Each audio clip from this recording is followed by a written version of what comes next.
Here the question says, a constant force acts on an object of mass 5 kg. मास हमारे पास क्या है 5 kg का. For the duration क्या दिया गया हमें 2 सेकंड का. टाइम हमने लिख लिया 2 सेकंड. मास हो गया हमारा 5 kg. ठीक.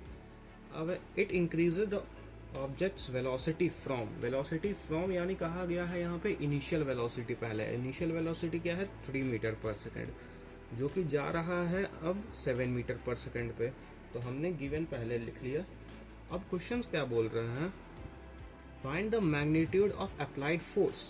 अब हमारे पास फोर्स फाइंड करना है. तो फोर्स क्या होता है, force is equal to mass into acceleration.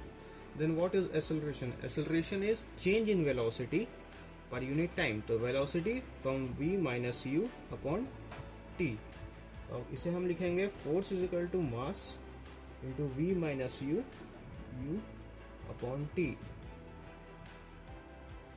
तो हम वैल्यूज पुट करेंगे 5, 7 माइनस 3 4 अपॉन टाइम क्या है 2 सेकेंड.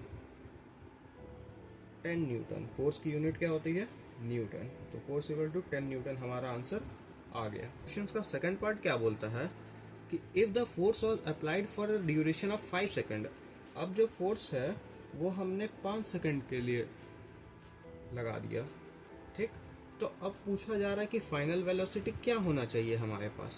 तो जैसा कि आपने लास्ट चैप्टर में पढ़ा होगा एक इक्वेशन, उसमें से एक equation v is equal to u plus a T.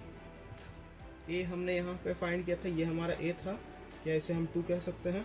Acceleration is equal to 2.